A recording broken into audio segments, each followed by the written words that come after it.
So hello and good morning guys. Tally prime हम यहाँ पे कवर कर रहे थे और टैली प्राइम के अंदर हमने देखा था कि लेजर कैसे बनाए जाते हैं, लेजर क्या होता है। मैंने आपको यहाँ पे बताने वाला हूँ कि लेजर बनाना क्यों जरूरी है, क्योंकि आप हर ट्रांजेक्शन के लिए यदि आप लेजर नहीं बनाते हो तो आपकी टैली के अंदर आप किसी भी प्रकार की एंट्री नहीं कर पाओगे। टैली हर प्रकार के लेजर को यहाँ पे क्रिएट करता है। जैसे आप एक पेन भी खरीद रहे हो तो आपको लेजर बनाना पड़ेगा। आइए मैं आपको इस तरीके से समझाता हूँ। यदि आप यहाँ पे लेजर नहीं बनाते हो, यदि आपके पास एक लेजर नहीं है, लेजर को नॉर्मल भाषा के अंदर खाता बोला जाता है। खाता का मतलब क्या होता है? एक अकाउंट होता है। अकाउंट कौन यूज करता है? हम करते हैं। जब भी आप यहाँ पे किसी भी प्रकार की वस्तु यदि खरीद के आ रहे हो या फिर कहीं से भी मार्केट से ला रहे हो तो उस समय आपको क्या बनाना जरूरी है? लेजर बनाना बहुत जरूरी है गाइस। यदि आपके पास लेजर नहीं है तो आप अपना अकाउंट मेंटेन नहीं कर पाओगे। जैसे देखिए यहाँ पे हमने यहाँ पे लिखा राम परचेज, हमने यहाँ पे लिखा राम परचेज कंप्यूटर। राम क्या कर रहा है? कंप्यूटर खरीद रहा है। मान लो ये राम एक कंप्यूटर खरीद रहा है। यहाँ पे आप देख सकते हो सिंपल सा लॉजिक होता है। आपको डेबिट कब करना है, आपको क्रेडिट कब करना है, वो यहाँ पे दिखाने वालों। मान लो हमारे पास क्या आ रहा है, तो हमारे पास क्या आ रहा है भाई? हमारे पास कंप्यूटर आ रहा है। यदि आपके पास कंप्यूटर आ रहा है तो कंप्यूटर अकाउंट क्या हो जाएगा? डेबिट। उसी की तरीके से आपके पास से क्या जा रही है? हमारे पास से गाइस कैश जा रही है। यहाँ पे कैश अकाउंट क्या हो जाएगी? क्रेडिट। सिंपल सा रूल्स है। यदि इस तरीके का रूल्स आपको याद रहता है तो 101% आप कोई भी एंट्री यहाँ पे कर पाओगे। आइए मैं दूसरी एंट्री आपको दिखाने लाया हूँ। दूसरी एंट्री आपको किस तरीके से करनी है, तो देखिए कभी कभार क्या होता है कि यहाँ पे हम यहाँ पे देखते हैं कि यहाँ पे देखिए राम, यहाँ पे लिखा हुआ है राम पेड टू रेंट।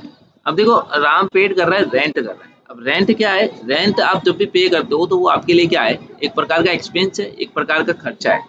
और जो भी खर्चे होते हैं उनको क्या किया जाता है, तो मैं आपको बता दूं, उनको डेबिट करना है।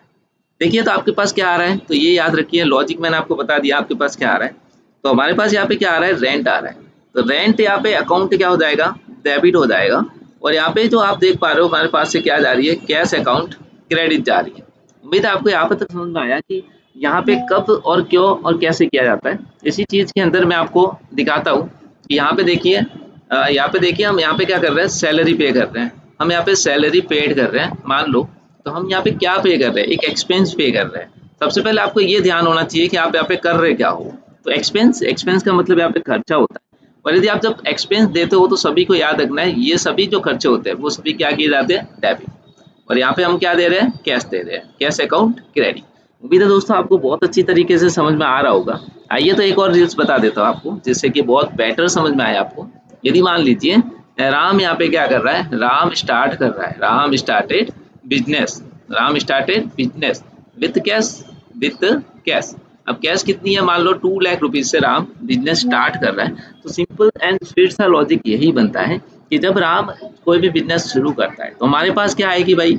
हमारे पास आएगी कैश। तो कैश अकाउंट डेबिट हो जाएगा, यानी कि आपके पास कैश आ रही है और राम अकाउंट क्या हो जाएगा?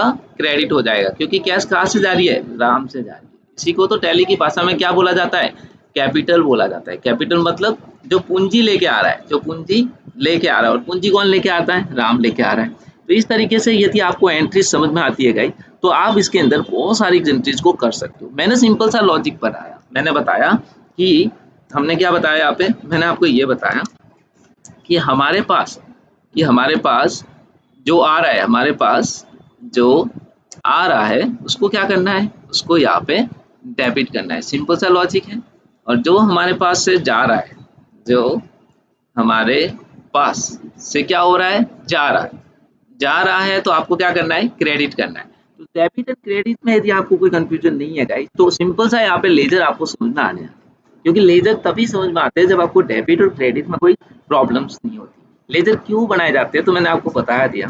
किसी भी प्रकार के ट्रांजेक्शन कोई भी यदि आपको करने हैं, या आप एक पेन भी मार्केट से खरीद के आ रहे हो तो उसका भी खाता बनाना बहुत जरूरी है, क्योंकि लेजर को नहीं पता कि ये एबीसी लिमिटेड कंपनी जिसकी है उसका मालिक कौन है। तो उसको आप बताते हो और बताने के लिए ही आप क्या बनाते हो? लेजर बनाते हो। बताने के लिए ही यहाँ पे क्या क्रिएट करते हो? आप लेजर क्रिएट करते हो। यदि फिर भी आप यदि लेजर एक नहीं बना पाते हो तो काफी कॉम्प्लिकेटेड हो जाता है। तो उम्मीद है यहाँ तक आपको कोई भी दिक्कत नहीं होगी। किस तरीके से मैंने आपको बताया कि लेजर क्यों बनाया जाता है। तो लेजर एक प्रकार का क्या होता है वो मैंने आपको बताया। लेजर एक प्रकार का खाता होता है जो किसके द्वारा बनाया जाता है? जो मालिक के द्वारा बनाया जाता है, जो यहाँ पे अकाउंटेंट के द्वारा बनाया जाता है, जो यहाँ पे काम कर रहा है आपके अकाउंट का वो बनाता है। तो लेजर बनाना इतना इम्पोर्टेंस है कि एक-एक तरीके से आपको मैंने समझाया। अब डेबिट कब होता है, क्रेडिट कब होता है, वो मैंने यहाँ पे क्लियर करवा दिया। उम्मीद है दोस्तों आपको पूरा समझ में आया होगा। लेजर बनाना कितना आसान है। मैंने आपको बताया था क्रिएट के अंदर जाकर लेजर पे जाना है और लेजर पे जाने के बाद किसी भी लेजर बना सकते हो। जैसे कंप्यूटर आ रहा था तो कंप्यूटर का लेजर बना दिया। अगले ग्रुप के अंदर मैं कवर करवाऊँगा कि कौन-सी चीज़ किसके अंदर अंडर जाती है, क्योंकि यहाँ पे 28 ऐसे ग्रुप है जिसके अंडर हमें किसी न किसी को रखना होता है। Thank you so much for watching guys, keep supporting.